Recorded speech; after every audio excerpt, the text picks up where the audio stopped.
How does music change our mood? How can a piece of music take you from joy to deep sadness in seconds? And why do some melodies stick in our minds for days without us being able to get rid of them? Stay with us and witness the strangest journey into the depths of the human soul. In 1993, researchers Francis Rocher and Jordan Shaw published a study in Nature magazine stating that listening to a Mozart sonata for just 10 minutes improves performance on spatial reasoning tests among university students. The study noted an improvement in spatial intelligence test results, such as puzzle assembly and geometric visualization, for 10 to 15 minutes after listening to Mozart's music. Researchers explained that Mozart's music stimulates areas of the brain associated with spatial processing, and that the complex and harmonious structure of Mozart's music may help activate abstract thinking patterns. The idea quickly spread in the media and led to marketing phenomena such as Mozart CDs for children to boost intelligence. So, does music really boost intelligence? Before we continue, please support us and don't forget to subscribe to the channel. Science says yes.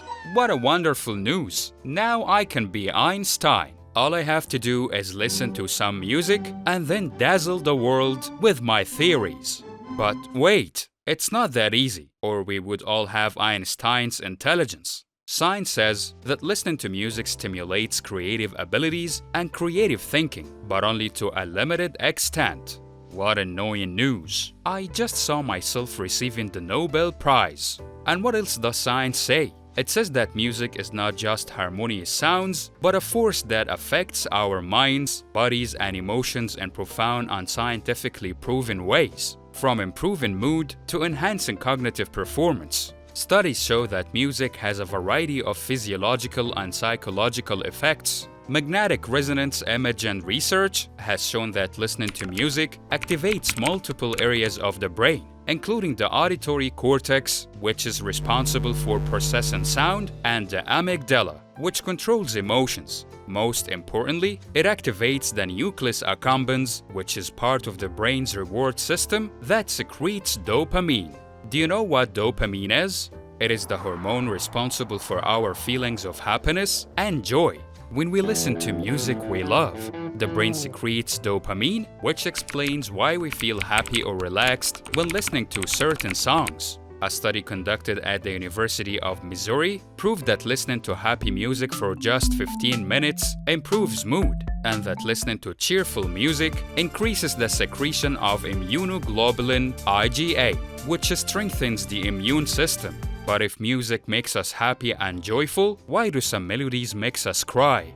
That's a great question. A study published in the journal PLOS reported that 65% of people prefer to listen to sad songs when they are sad, because it makes them feel that they are not alone and makes them feel comfortable, because it releases their pent-up, sad feelings.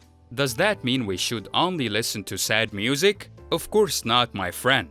Music is the language of emotions and can also enhance positive feelings such as joy and excitement. We see this clearly in the music that accompanies sports games, and notice how much enthusiasm it instills in the players, as well as in the music that accompanies national songs that celebrate the glory of the homeland. Calm music, such as classical music or the sounds of nature, helps to relieve tension and anxiety because it reduces levels of the stress hormone cortisol.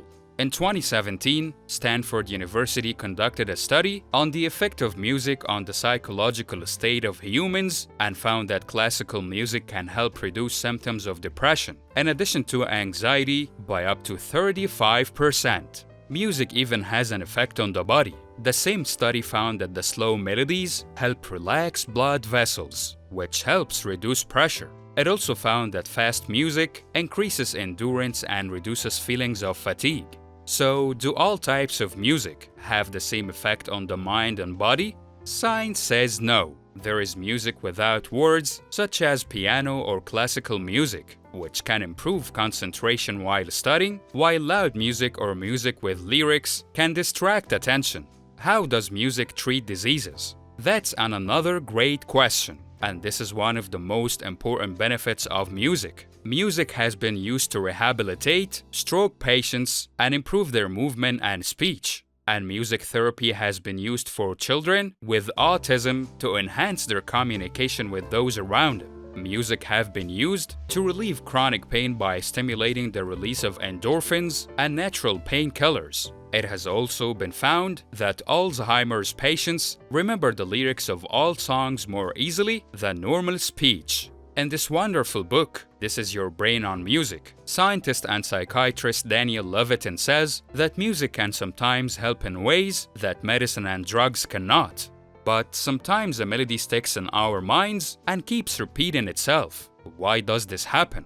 There are several reasons why some melodies or songs stick in our minds, a phenomenon known scientifically as inner ear echo. This is due to several reasons, including the repetition of the melody, the simplicity of the melody itself, which makes it easy for the brain to remember, the attractiveness of the melody's rhythm, which causes the brain to automatically replay it, or because the melody is associated with a specific memory, whether happy or sad, or because of the musical structure of the melody, as some melodies contain unexpected but pleasing musical sequences that make the brain want to solve them by replaying them.